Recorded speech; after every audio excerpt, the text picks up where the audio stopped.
A continuación, Suyapa TV le presenta a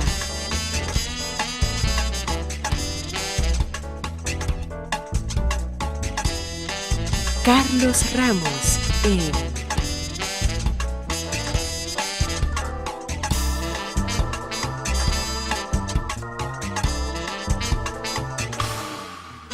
Blanco y Negro.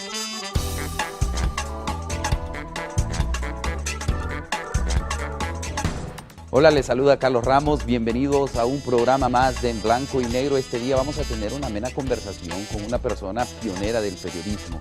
34 años que ha estado a lo largo de esta noble carrera, siendo maestro, siendo director de medios. ¿Y qué más? Mejor lo presentamos, me refiero al licenciado Víctor Hugo Álvarez, director del semanario Fides, que está de aniversario en este mes y le damos la más cordial de las bienvenidas. Licenciado Álvarez, bienvenido a En Blanco y Negro. Qué alegría tenerlo por acá. Muchas gracias, Carlos. Tome asiento, por favor. ¿Cómo va todo? ¿Todo bien? ¿Preparándose todo bien, ya claro, previo a la celebración del aniversario de Fides? Totalmente, ¿verdad? Va a ser un momento agradable, muy bonito. Y la verdad que Fides se lo merece, pero más que Fides, los lectores.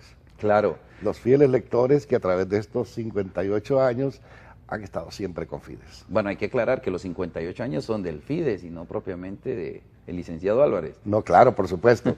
El otro día precisamente me estaba platicando con un compañero ahí afuera y entonces el compañero me hizo una broma, no pesada. Te viene otro compañero y le dice, hey, cuidado, le dice este maestro, hay que respetarlo. Y le digo, ¿por qué? Es que él es el decano de la prensa nacional. No, yo no soy el decano de la prensa nacional, Fides es el decano de la prensa nacional, ¿verdad? Bueno, qué bueno también que el medio pionero, si se quiere, bien lo ha dicho usted, el decano de la prensa nacional, pues 58 años no es nada fácil, pero previo para que hablemos del aniversario, me gustaría conocer un poquito más del licenciado Álvarez. ¿Dónde nace Víctor Hugo? Yo nazco en Comayagüela, ¿no? Nazco en la avenida Centenario de Comayagüela, en Novena Calle, y no nazco en hospital, nazco en la casa. Con partera, con partera, ¿verdad? La partera era una vecina de la casa, ¿verdad? Que era enfermera de la policlínica, creo, y entonces ella asistió a mi mamá en el parto. ¿Es el hijo mayor del matrimonio? ¿De cuántos hijos? Somos 8 hermanos, sí, me tocó ser el mayor y yo digo, esto es una bendición, ¿verdad? Pues uno conoce mejor el mundo, lo va conociendo, las experiencias, la vida misma, y eso sirve como para ir después guiando a los que vienen siguiéndonos. Claro, siempre resulta ser que el hijo mayor pues, termina siendo como el ejemplo realmente del resto de sus hermanos. ¿Cuán difícil fue su niñez, Víctor? Digo, fue difícil en el sentido de que no tiene uno siempre todos los apoyos que necesita, ¿verdad? Sin embargo, creo que mi madre se desveló y luchó para que nosotros pudiéramos definitivamente tener una educación, ¿verdad? Y así, en el momento en que, esos primeros momentos de lo que hoy es el Instituto Inmaculada Concepción, eso fue concebido por los padres franciscanos para personas de recursos muy bajos o medios, y entonces las cuotas eran bajísimas, ¿verdad? Y entonces así fue que nosotros entramos, creo que se pagaban 13 lempiras mensuales, y así fue que nosotros comenzamos nuestros estudios en la Inmaculada Concepción. Digo nosotros no solo porque me refiero a mí, sino por lo menos hasta el cuarto de mis hermanos, ahí cursamos nuestros estudios. Hizo su primaria completa en la Inmaculada Concepción. La Inmaculada, sí. ¿Cómo era la educación en aquel entonces, Víctor Hugo, comparándola con actual? Yo pienso que era mucho más sólida en cuanto a valores, no solo por ser un colegio, digamos, religioso, sino porque también nos enseñaron mucha solidaridad. Estaba el acto cívico de los sábados, pero los padres y las religiosas que dirigían el instituto lo cambiaron por lo que ahora podría llamarse como el trabajo social educativo, ¿no? Esos días los dedicábamos nosotros a ir a repartir entre las personas más necesitadas de los alrededores, ¿verdad? Víveres, ropa, y ellos venía una leche muy deliciosa y unos quesos muy deliciosos de los Estados Unidos, que eso se le entregaba a la gente. Entonces Eso no solo afianza los valores, sino que también como que formaron en nosotros ese anhelo de solidaridad y de preocuparse realmente por el prójimo. Licenciado, en aquel entonces se daba la doble jornada, si lo ponemos en el contexto actual, pues hay inconvenientes. ¿Usted le tocó vivir la doble jornada? ¿Era impedimento ese? No, no era ningún impedimento, sobre todo porque los que íbamos a las escuelas que estábamos ahí alrededor, las muchachas a la Argentina, la Dionisio de Herrera, la Guardiola, la Lempira, pues todos vivíamos ahí, venía pues digamos poblándose la parte alta de Comayagüela, que es Bellavista, y sí podíamos ir a las dos jornadas.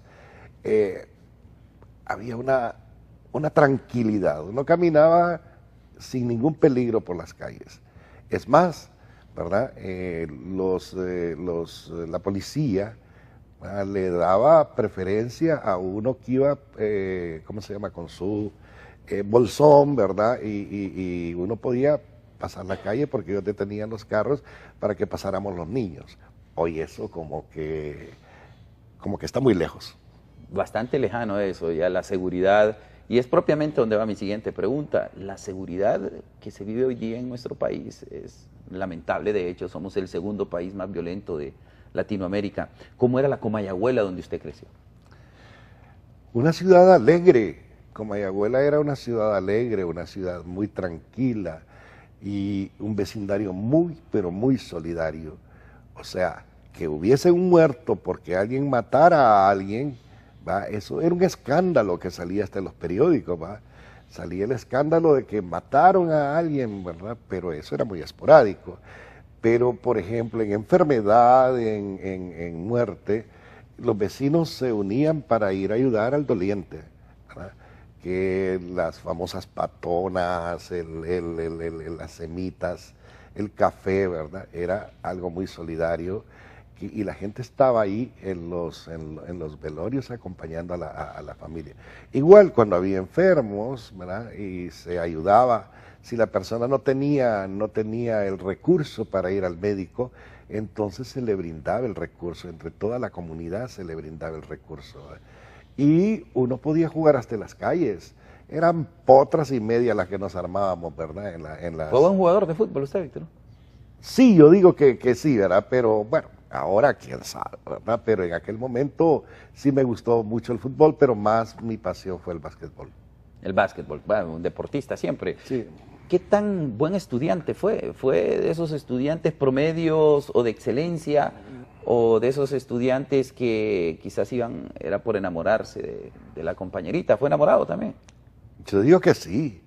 Yo me enamoré de una compañera que salimos en un acto cívico y ella cantaba, estaba cantando y todo eso, y a mí me encantaba cómo cantaba. Ahora comprendo que eso fue un enamoramiento de niño, ¿verdad? También, obviamente, a uno hay ciertas profesoras que le llaman la atención, Claro, ¿verdad? Y uno se enamora de la profesora, ¿verdad? Y conste que lo que dice la profesora, aún ahora, la profesora o el profesor es ley, ¿verdad? El niño le puede decir a uno, no, es que la profesora o el profesor me dijo tal cosa. Y eso es ley, y eso hay que seguirlo respetando. Ahora, en cuanto a la otra parte de la pregunta, yo diría que fue muy interesante pasar ese proceso, ¿verdad? Porque lo que yo hablo de esos valores importantes que se dieron, ¿verdad?, lo viví en mi propia casa. O sea, porque mi mami era maestra. Entonces, para mí no se me hizo tan difícil como poder estudiar. Hoy miro muchos programas que están incitando a los padres a que hagan las tareas con sus hijos, a que acompañen a sus hijos en el estudio, y eso es altamente importante. Pero nosotros lo vivíamos. Era religioso que al llegar de la escuela, lo primero que había que hacer era tareas. Si no, no había nada, no había juego, no había absolutamente nada. Y mi madre, después de venir de sus labores educativas también, ella se ponía con nosotros a trabajar, ¿verdad?, sin entorpecer el método que podía estar utilizando el maestro que nos daba la clase a nosotros. Que es que también, Víctor Hugo, hay que decirlo, la tecnología, si es bien utilizada, pues es fantástica, pero hoy día parece que los padres dejamos esa labor a la computadora. Ya los niños ya no leen, ya... Me pregunto, ¿cómo hacía usted, por ejemplo, para investigar una tarea? Tenía que ir a la biblioteca, ¿cierto? Por supuesto. Hoy día basta hacer un clic en la computadora y aparece toda la información. ¿No cree usted de que tanto como los padres, así como también los maestros, como que han abandonado eso a la tecnología y ya no existe aquel interés como lo que usted vivió? Creo que estamos viviendo más que todo una sociedad del confort, o sea, donde la ley del menor esfuerzo es lo que prevalece, ¿verdad? Y si hay que dar el clic para que todo salga en la pantalla del ordenador, pues sencillamente por ahí es mucho más fácil que leer, que investigar, que buscar fuentes, claro, que le puedan hacer a uno en narraciones. Hay un detalle muy importante también en esto. O sea, creo que en Comayagüela ha sido una cuna de poetas y, por ejemplo, había gente como la familia Turcios u otras familias que conservaban esas bibliotecas del señor Salvador Turcios, del señor Luis Andrés Zúñiga, de claro, cuantos otros poetas. Y entonces uno como que podía también consultar. Además de que siempre en la segunda avenida, cerca del Parque de la Libertad, estaba el Instituto Hondureño de Cultura Interamericana y la biblioteca ahí era abierta. Y existía también la biblioteca de la Lempira o las mismas bibliotecas escolares, y entonces eso creó en uno una pasión, digamos, una disciplina hacia la investigación, hacia la lectura. Y es que quien no lee no puede escribir. claro. Usted ha dicho algo bien importante. Comayagüela es la cuna de poetas. O sea, el arte de Comayagüela, de los oriundos de Comayagüela es impresionante. Bueno, tienen la Escuela Nacional de Bellas Artes también. ¿Recuerda algún poema de esos que le haya marcado antes de ir al corte comercial? Bueno, así como para decirlo, ¿no? El nombre, por ejemplo, Águilas Conquistadoras de Luis Andrés Zúñiga, ¿verdad? O un versito, sacude, amado río, tú y esta cabellera que eternamente arrulla mi nativa ribera, de Juan Ramón Molina. Claro, mire qué interesante. Bueno, vamos a seguir conociendo más del licenciado Víctor Hugo Álvarez acá en Blanco y Negro. Le recuerdo, no toque su televisor. Esto es en Blanco y Negro, ya volvemos. Ya volvemos con En Blanco y Negro. Continuamos con En Blanco y Negro. Y seguimos en esta amena conversación con el licenciado Víctor Hugo Álvarez, director del semanario Fides, que está de aniversario, y adelante vamos a conversar en torno a ello. Sin embargo, licenciado Álvarez pasa de su proceso de escolar y toca un momento complicado que es la adolescencia. ¿Dónde estudia Víctor Hugo Álvarez en la adolescencia? Hay dos momentos que se presentan ahí, del primero al tercer curso en el Instituto Central Vicente Cáceres.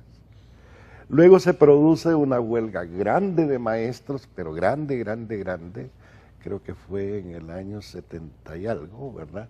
Entonces, esa huelga de hambre, huelga de maestros, perdón, interrumpe pues prácticamente los estudios, y muchos, para poder pasar el año, tenemos que emigrar a colegios privados. Y entonces yo emigro al Gustavo Adolfo Alvarado, ¿verdad? Y ahí termino mis estudios, pero mi anhelo era continuar en el Instituto Central Vicente Cáceres. Un centralista de corazón. Ah, no, pues ahí no hay para dónde, ¿verdad? O sea, no había que perderse los encuentros de basquetbol entre el Central y el San Miguel, ¿verdad? Claro, claro. Eso era clásico, como decir un Olimpia Motagua, por ejemplo, de hoy día, ¿verdad? Y tampoco había que perderse los entrenamientos del Motagua en el campo Motagua, atrás de lo que hoy es la capillita, porque antes era la parroquia María Auxiliadora, ahí por el Mercado Álvarez. Claro. Ahí era el campo Motagua, todavía existe el campo, ¿verdad? Pero ahí entrenaban las grandes figuras del Motagua. Y por ahí viene cierta afinidad hacia ese equipo. Ah, claro, ya nos ha dicho claramente que Víctor Hugo Álvarez es motagüense. No, qué bueno. Ahí no hay que perderse. Licenciado Álvarez, ¿qué travesura recuerda usted de esas que le valió un castigo severo? Bueno, hay una travesura que si me está viendo mi tía Lolita, definitivamente se va a acordar de ella, ¿verdad? En la casa siempre hubo negocio, siempre hubo un mercadito. Y entonces mi tía me había castigado. Pero las neveras eran de que se levantaba la tapadera, había que sostener la tapadera para sacar el refresco o el hielo, lo que se tuviera ahí, ¿verdad? Y entonces yo dije, me castigó. Y me dice, deteneme la nevera, la tapadera de la nevera, ¿verdad? Sí, le digo yo, ¿verdad? Cuando había metido la cabeza, solté la tapadera en la nevera, ¿verdad? Y le cayó la nevera en la cabeza, más sencillamente. Y yo me reía, claro, eso fue doble macaneada, pues. Me habían macaneado en la mañana y me macanearon por la tarde, ¿verdad? Por eso.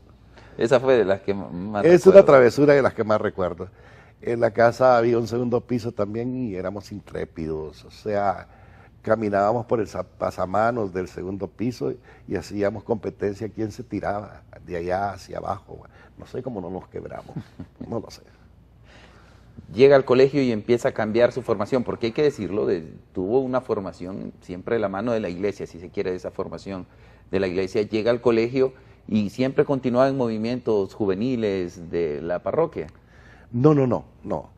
Hay algo que es importante ahí, ¿no? O sea, si bien es cierto, en la Inmaculada nos abrieron una conciencia social, recuerde que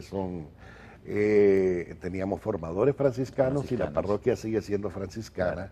Y bueno, Francisco, hay que ver pues qué significa Francisco, claro, en la iglesia. La connotación de Francisco, la solidaridad, el amor, claro, al prójimo, el estar siempre con los más necesitados, el olvidarse de sí mismo para ayudarle al otro. Sí. ¿Verdad? Esos fueron los valores que nos inculcaron. Pero en ese momento de la adolescencia, uno se olvida de tantas cosas. Sí. Y me retiré por mucho tiempo de la iglesia, ¿verdad? Por mucho tiempo y comencé a militar en frentes estudiantiles. No me arrepiento de ello porque sí conocí el otro lado de la moneda, conocí todo el instrumental científico para el análisis, conocí también la solidaridad. A muchos grupos que se les llama de izquierda, ¿verdad? Solo se les marca, se les estigma, pero no se ve el fondo que también hay un proceso de solidaridad en ellos. Y entonces, ellos nunca me interfirieron entre mi fe y todo. Pero realmente no me interesaba tanto ya la iglesia porque a las compañeras ya las conocía, ¿verdad? Y la gente, las muchachas que iban a la parroquia las conocía. En cambio, en estos grupos sí encontraba, ¿verdad?, nuevas muchachas que, pues hombre, que le llamaban la atención a uno, ¿verdad? Claro. Milita entonces en estos grupos. ¿Cómo nuevamente usted decide, bueno, pues me acerco nuevamente a mi casa, a la iglesia? Quien me oye va a decir, esto no puede ser cierto. Pero un día iba pasando yo por la parroquia, no entré, ¿verdad?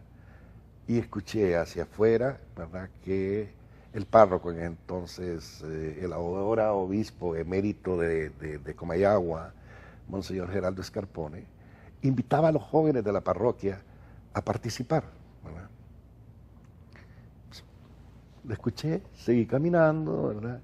Y la sesión la fijaron para el sábado siguiente. Yo, no, pues, pasó la semana, el sábado por la tarde, porque el centro para las personas sanas, el centro de recreación era, valga la publicidad, era la Delta, ¿no? Claro. Ahí el jugo, el cono, el helado, el sándwich, cualquier otra cosa, y esas mesas que tenía afuera y todo, pues, ahí uno se reunía para conversar. Entonces me dice un primo, ¿verdad?, hey, vamos a tomarnos un jugo, ¿verdad?, y a comernos un cono y todo eso. Pero estaba lleno. Y me dice, ¿dónde lo vamos a comer? Vámonos al parque, ¿verdad? Tipo 5:30, 6 de la tarde. No sé por qué razón. estando ahí, se me vino el recuerdo de la invitación y le digo, entremos. Y entramos a la reunión. No volví a salir, pues, ahí quedé. Hasta hoy día, Víctor Hugo. Hasta hoy día, sí.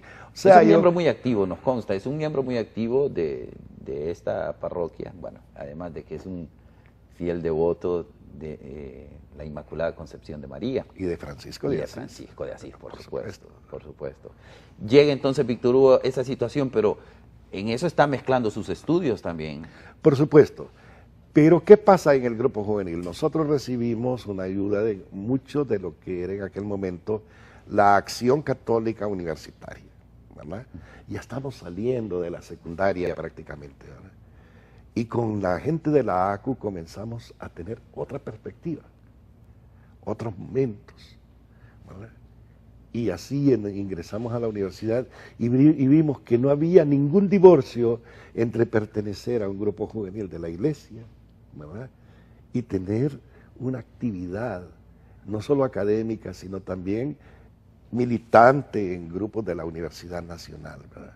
A mí me tocó militar primero en el Frente de Reforma Universitaria y posteriormente en la FUR, Fuerza Universitaria Revolucionaria. Ya la FUR era con momentos de salida. Y no encontré nunca, ¿verdad?, dicotomía entre una cosa y otra, ¿verdad? Todo lo contrario, mi fe se fortalecía en la medida que adquiría mucho más conocimiento. Bien. ¿Por qué periodismo? Esto es una historia que cada vez que la pienso voy para atrás, ¿verdad? Digamos, cuando nuestra madre nos enseñó las primeras letras, se utilizaba el método silábico, ¿verdad? Uníamos la B y la A y va. Entonces, mi mamá, ¿verdad?, el único periódico que llegaba a la casa era el diario El Día. En ese entonces vicedecano de la prensa nacional, ¿verdad? Y entonces mi mamá nos ponía a recortar los titulares del día, ¿verdad? Y nos ponía a cortar las letras para después irlas uniendo y formando palabras. Es un recuerdo, ¿verdad? Luego el hecho de que mi abuelo me ha puesto el nombre que me puso, claro, precisamente en honor a... Porque mi abuelo era un apasionado precisamente de Víctor Hugo, ¿no? Y mi abuelo nos hizo leer, ¿verdad?, todas las novelas de Víctor Hugo a corta edad, o sea, quizás a los 14 años ya me había leído Los Miserables, La Catedral de Nuestra Señora, en fin, ¿verdad?, tantas otras cosas. Y por supuesto Julio Verne, ¿no? Claro. Julio Verne, además del montón de paquines que había en esa época, claro, Superman, La Pequeña Lulú, Batman y todo este tipo de cosas, ¿verdad? Entonces, en el Central fuimos compañeros con alguien que fue nuestro jefe, el licenciado Julio César Marín. Claro, sí, sí. Entonces Julio César Marín era muy experto en la clase de español y muy metido, además de que ahí estaba también el ahora doctor Mario Rivera, ¿verdad? Mario Rivera Vázquez, claro, ¿verdad?, y otra gente, ¿no? Y entonces me fueron metiendo al rollo de hacer murales, de participar en esto, en foros, en aquí y allá, y me fue llegando. Pero yo no estudio periodismo, yo entré a la universidad a estudiar economía, porque el sueño de mi abuelo era precisamente tener un economista, porque él tenía una empresa y quería que hubiera alguien por ahí que le administrara la empresa. Viendo que se llevaban clases en común, ¿verdad?, de la carga académica de la universidad, creo que 5 o 6 son parte de la facultad de economía. Entonces Marín me dice, hombre, probá, ¿verdad?, probá, o sea, no vas a perder tus clases de economía, pero puedes llevar introducción al periodismo y igual. Y entonces me metí, aquí estoy. Es decir, normalmente siempre ocurre que cuando se le cuestiona a un comunicador, es porque nació, porque se miraba en el espejo con un cepillo de pelo hablando como si presentaba frente a una cámara. O sea, su vocación por el periodismo no nace así, entonces se puede decir que es un accidente, un bendito accidente, porque es lo que ha servido hoy día. Yo diría que uno que es cristiano sabe que aunque agarre este camino, pero si Dios quiere Claro, de alguna manera u otra va a venir a dar a ¿no? Entonces, pues por ahí, ¿verdad? Llegó el hecho de ser periodista y luego me tocó participar como miembro del Secretariado Arquidiocesano de Pastoral Juvenil. Me tocó participar en un encuentro de jóvenes católicos centroamericanos en San José de Costa Rica, un cipote de 17, 18 años.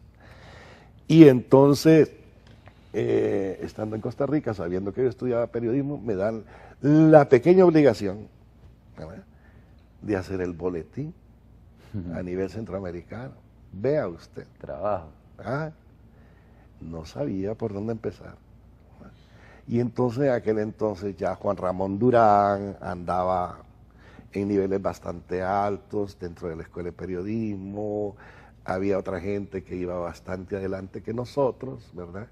Entonces yo le pedí a Durán que me ayudara y así fue saliendo el boletín y me fui enamorando, fui viendo, porque uno comete unos horrores de ortografía, ¿verdad? Claro. Entonces para que no se viera, pues, porque dicen que la ortografía dice mucho de la personalidad de cada quien, cierto, que ese es el dicho, ¿no? Entonces fui aliándome de un compañero inseparable que es el diccionario y por ahí se fue la cuestión. ¿Alguna vez sintió frustración por haber estudiado periodismo? No solo una vez, han sido varias las veces, ¿verdad? ¿En qué momento se puede llegar a frustrar a un periodista? Cuando no le dejan expresar realmente, ¿verdad? Cuando no se le deja actuar, aún sabiendo de que es actuar y expresar para el bien, ¿verdad? Y uno sabe que los medios a veces no son realmente lo que parecen, sino que son explosiones, ¿verdad?, de grupos de poder, ¿verdad?, de poder económico y también político, por qué no decirlo. Y entonces había momentos en que uno tenía una buena noticia, un buen reportaje, y se le selló. Luego yo digo que sí fui perseguido en el periodismo por muchas cosas. En primer lugar,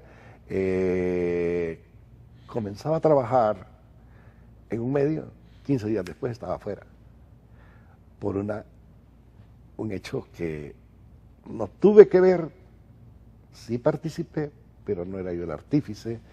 O sea, nosotros compañeros fundaron un sindicato en una empresa periodística, y todos nos unimos. Entonces el sindicato fue disuelto, ¿no? Entonces, cuando uno iba a otra empresa, cuidado, ¿verdad? Claro. Ahí va alguien que es sindicalista.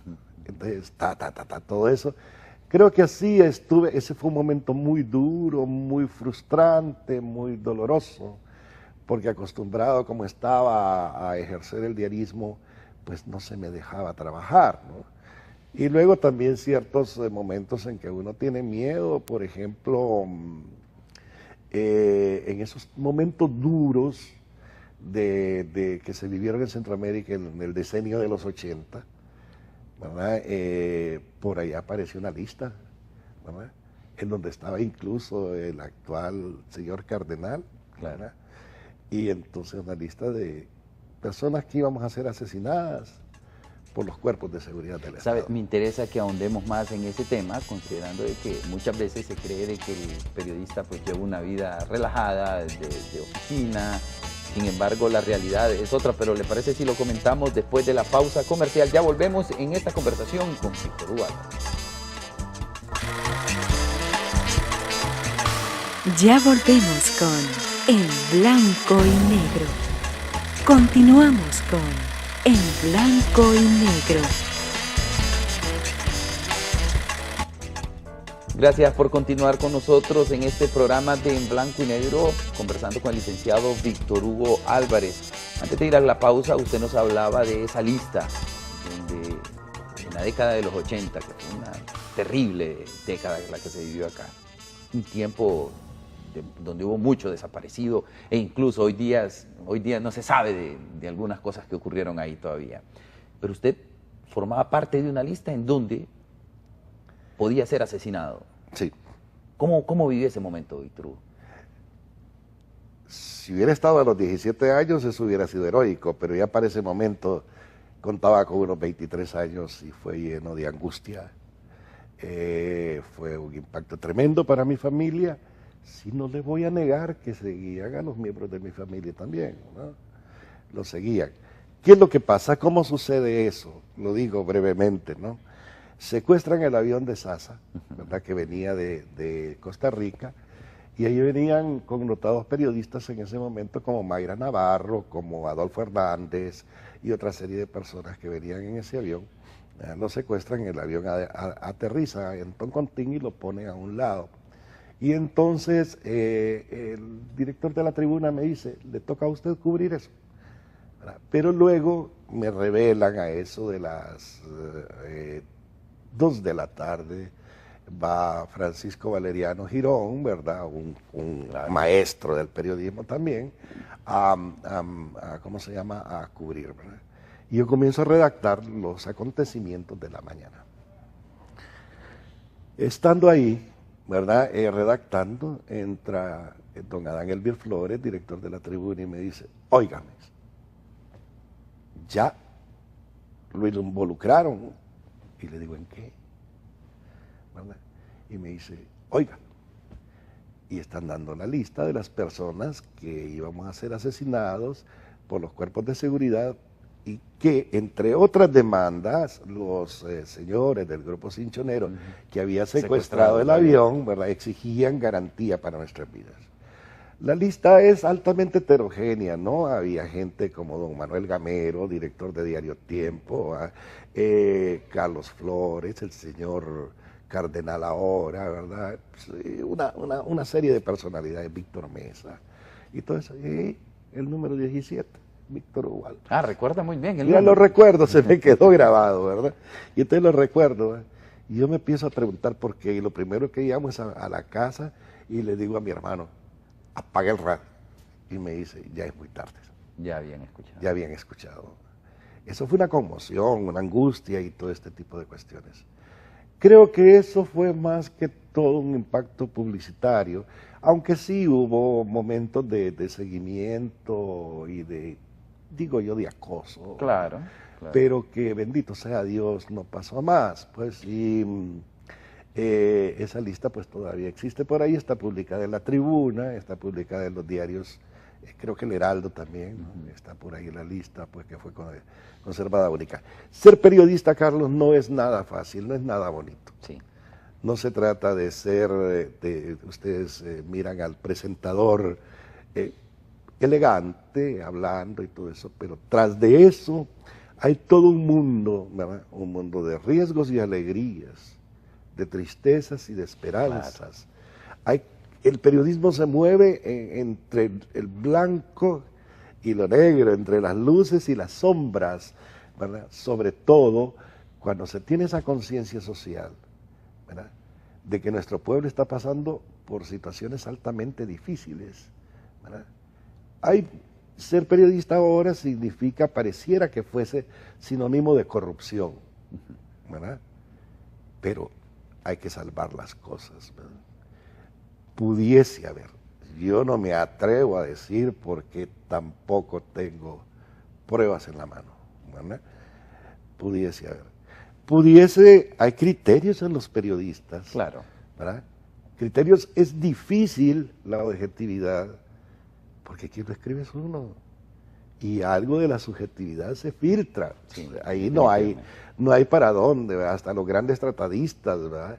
Leñero lo dice, pues, en sus libros sobre periodismo, ¿no? O sea, la objetividad la da el hecho mismo, pero se pierde algo de su objetividad cuando alguien escribe la noticia, ¿verdad? Porque inconscientemente va algo. Claro. Además, la objetividad, Víctor Hugo, vamos a estar de acuerdo de que es un paradigma. Sí. Ciertamente. O sea, sí. Es un anhelo al que se quiere llegar, ¿no? Pero hay cosas, porque incluso en la conformación de la misma noticia hay tantos actores que juegan intereses, ¿verdad? Que es difícil no conformar una noticia con objetividad. O sea, si se va a una fuente y luego tendrá que buscar el balance con la otra fuente, pues que el lector o el televidente o el oyente de la radio saquen sus conclusiones, pero realmente el lector no es baboso y claro, tiene su criterio, percibe, ¿verdad? Que es el criterio que debe pesar realmente. Ese momento, Víctor Hugo, lo que vivió usted en la década de los 80, pudo haber sido el momento más frustrante de su carrera. ¿Decidió en algún momento decir, hasta aquí dejo esto? ¿Qué vivió? Porque también al que ejerce el periodismo, hay que decirlo, hay una adrenalina extra que cuando se dan ese tipo de situaciones más bien como que es un plus para continuar en una lucha, si se quiere, o seguir informando de la manera más objetiva como lo veníamos hablando. No fue un reto, fue un desafío, ¿verdad? O sea, un desafío y para continuar. Y eso fue en los 80 y estamos en el 2014 y aquí estoy, ¿verdad? Dándole gracias a Dios que no pasó nada, ¿no? Pero también fue un reto y todo eso. Eso en algún momento pesó en las autoridades de la Universidad Nacional Autónoma de Honduras, que habían instituido un premio que lo declararon desierto, que hace mucho tiempo no lo entregan, el premio Medardo Mejía. Y justo ese mismo año que se dan los acontecimientos estos donde aparezco a la lista, ¿verdad? Ese mismo año me hice acreedor al premio Medardo Mejía de la Universidad Nacional Autónoma de Honduras. Claro. Y eso, entonces, el premio, la lista, no, Hugo, aquí tenés que ir para adelante, no te puedes quedar sentado, ¿no? Además de que una vez que uno empieza esto, es difícil echarse para atrás, ¿no? O sea, ya vive esa adrenalina cotidiana, ya vive ese anhelo cotidiano, y uno se da cuenta, pues, de la necesidad de comunicar como un don, ¿verdad?, que Dios nos ha dado para poder ser transmisores de angustias, de alegrías, de tristezas, de todo, ¿no? O sea, estamos aquí para prestar ese servicio. Hablábamos hace un momento de periodismo sinónimo de corrupción, en algunos casos, por supuesto. Pero también para que alguien sea corrupto, tiene que venir alguien a ofrecer, pues... Tiene que haber un corruptor. Un corruptor. ¿Lo quisieron chantajear alguna vez, en alguna oportunidad? Una oportunidad. Y no crea que fueron centavitos. Eran los momentos duros cuando comenzaba todo este ajetreo que ha llegado los precios del petróleo a los niveles que se ha llegado, ¿no? Que yo estoy más que asombrado por eso, ¿no? Claro. O sea, había en el Ministerio de Economía y Comercio una comisión, ¿verdad?, del petróleo, en donde se regulaban los precios. Entonces, de repente con un compañero, yo miro que el compañero comienza a alejarse, ¿no? Alejarse mucho. Ya no era tan punzante como... Sí, no solamente eso, sino que se aleja de mí, ¿no? Ah, ok. Y después a mí me hablan muy mal del compañero, muy mal, ¿verdad? Me dicen, mira, que no sé qué, que no sé cuánto. Entonces, tratar de distanciar dos amigos, ¿verdad?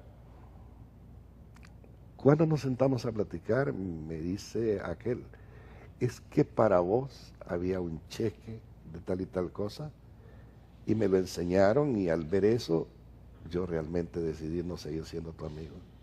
Okay. Y entonces vengo yo y le digo, pues a mí me enseñaron un cheque a nombre tuyo, ¿verdad? Y creí que lo habías cobrado. Los dos cheques existían, ¿verdad? Y después nos llamaron a cada uno a firmarlo, y tomamos la decisión, ambos, no lo vamos a hacer.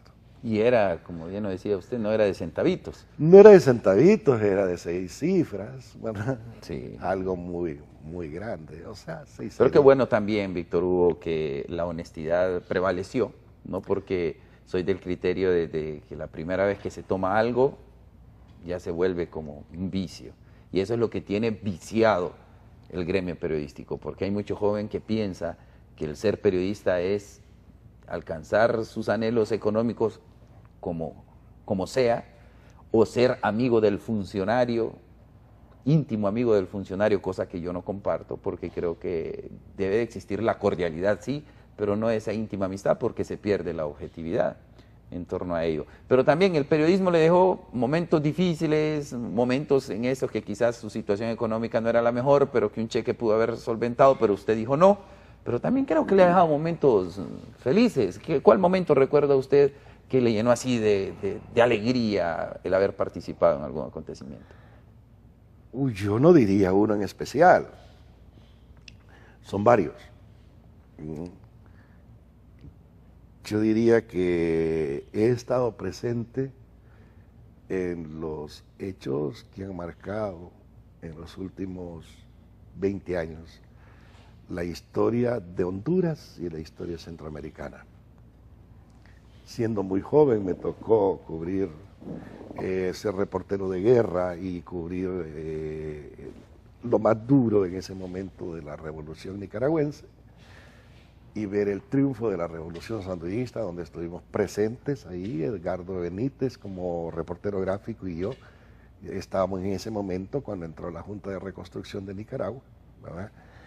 Y luego ver aquí ese retorno y esa participación del pueblo al orden constitucional y democrático, cubrir las elecciones por primera vez en mi vida, ¿no? Claro. Participar en elecciones y cubrirlas, ¿verdad?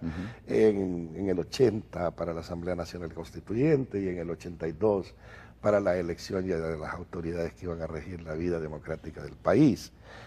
Me ha tocado estar en las cumbres centroamericanas de presidente, ¿verdad? Y me ha tocado estar fuera también, ¿verdad? No solo como cubrir el evento, sino participando, por ejemplo, en los programas que tenía la Universidad de la Florida con la Universidad Nacional Autónoma de Honduras, que eran programas en donde se daban diplomados y magísteres. Muy abierta, sí, claro. Muy abierta. Y entonces tuvimos la oportunidad de participar con varios periodistas centroamericanos en estos diplomados de la Universidad de la Florida, ¿no? Y ver que tantas cosas buenas. Pero creo que algo, sí, como cristiano, como periodista, marca mi vida, es un acontecimiento especial dentro de todas estas, digamos, llamémoslo momentos agradables, ¿verdad? Y es que sin buscarlo, ¿verdad? En el Heraldo me eligen para cubrir la proclamación cardenalicia de Monseñor Rodríguez, ¿verdad? Claro. En aquel momento, ¿verdad? Fue algo que tenía los dos lados de mi ser, la parte cristiana y la parte periodística. Eso fue sumamente importante para mí, es uno de los eventos más importantes que me ha tocado cubrir y que marcó definitivamente. Creí que con eso yo ya llegaba a, Claro, claro. o sea, esa coronita que tiene uno que nadie se la da, uno solo se la pone, pero por ahí va. Y nunca me imaginé que 4 años después iba a recibir una llamada. Pues yo pensaba ya, después de la salida del Heraldo, pensaba no volver al periodismo. Me sentía cansado, me sentía agotado, ¿verdad? Y quería pues dedicarme a otras actividades, ¿verdad? Claro, claro. Cuando recibí una llamada y me dijeron, queremos que se haga cargo de Fides.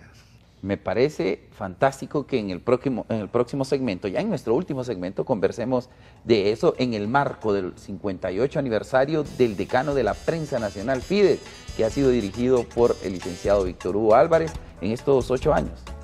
8 años. 8 años. Bien, después de la pausa les explicamos entonces con el licenciado Víctor Hugo Álvarez de qué se trata. No se mueva, no toque su televisor, esto es En Blanco y Negro.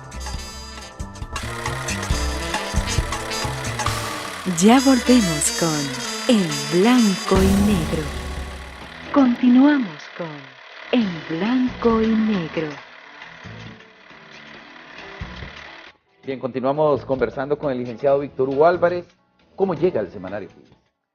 Bueno, recibo una llamada, ¿verdad? Y me dice, quiero que me hagan el favor, de hacerse cargo de Fides, ¿verdad? Hay que levantarlo, hay que darle otra visión, hay que darle todo eso. Pues la persona que me llamó, yo no le podía decir que no, ¿verdad? Quien nos llama es su eminencia, el Cardenal Él Rodríguez. directamente me llama, ¿verdad? Y me llama a mi casa y yo me quedo asombrado, ¿no? O sea, dije yo, ¿cómo averiguó él? Y ese es el otro punto, y lo digo rápidamente. El periodista sí tiene una vida privada, pero más que todo su vida es pública, ¿verdad? Claro, claro. Y claro. entonces a mí me sorprendió que me llamara a la casa y le dije sí. Ya. Y vine. Después de hacer, Víctor Hugo, cerrar periódicos, noticieros en televisión y en radio, en donde se habla de desgracias, de muertes, venir a manejar un semanario en donde se fomenta la fe y que la nota lleva otro tratamiento. ¿Fue fácil ese cambio? Yo diría que no fue fácil, ¿verdad? No fue fácil, pero también no fue fácil porque yo dije, semanario, qué rico, después de venir a cerrar un diario, Claro, ¿verdad? Estar hasta las 10, 11 de la noche metido en una sala de redacción. Ya, una vez a la semana. No, señor, Fides es igual que cualquier otro periódico. Sí. Igualito, lleva la misma tensión del cierre. Claro. ¿Verdad? Entonces, vine, lo primero que hice ver la situación de cómo estaba. Y poco a poco fue cambiando, y hoy fui después, yo lo encontré de 24 páginas, ¿verdad?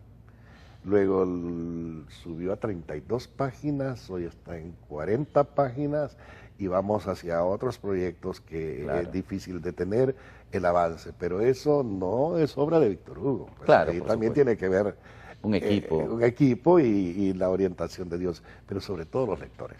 Claro, es fundamental en todo, claro. Víctor Hugo.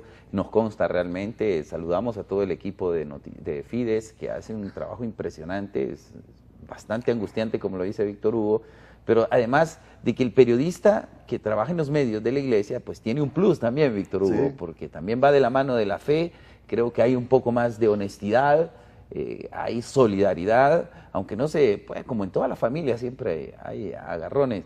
Pero 8 años Víctor Hugo al frente, ¿qué ha representado para usted, particularmente para Víctor Hugo Álvarez, estar estos 8 años al frente de Fides?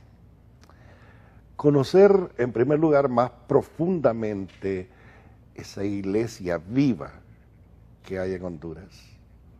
Nuestro pueblo, o la mayoría de quienes tienen acceso a la información periodística, no conocen la riqueza que hay en cuanto a proyección social de la iglesia, en cuanto a formación, en cuanto a educación, bueno, todos los campos, ¿verdad?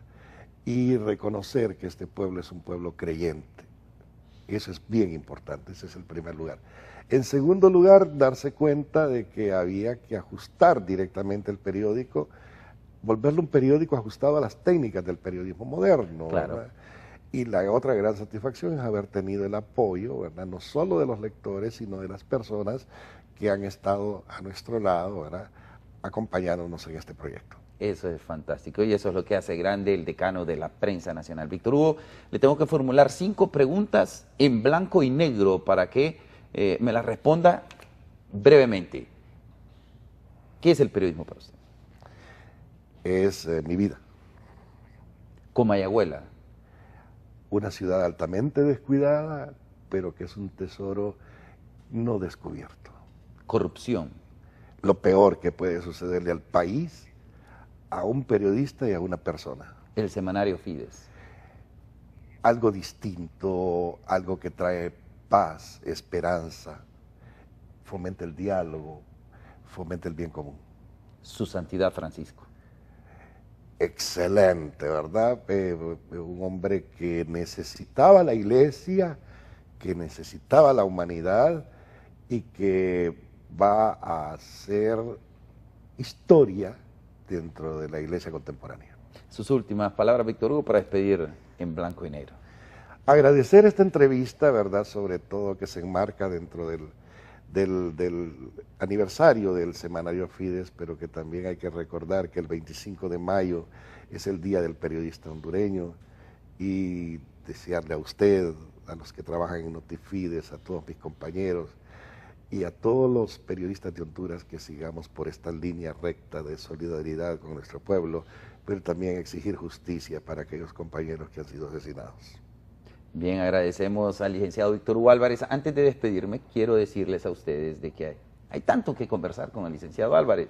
Es un maestro de maestros. Muchos periodistas que se desarrollan con mucho acierto en los medios de comunicación es gracias a la guía que en su momento tuvieron con el licenciado Víctor Hugo Álvarez, y yo puedo decirlo también que he sido parte de esos alumnos y me siento muy orgulloso, Víctor Hugo, de haber podido conversar con usted. Muchas gracias por habernos acompañado en Blanco y Negro. Igual a ustedes, muchas gracias. Estén pendientes de todo lo que estará programado en torno a la celebración del 58 aniversario del semanario Fides. Así que los espero en la próxima emisión de En Blanco y Negro. Que estén bien, con permiso.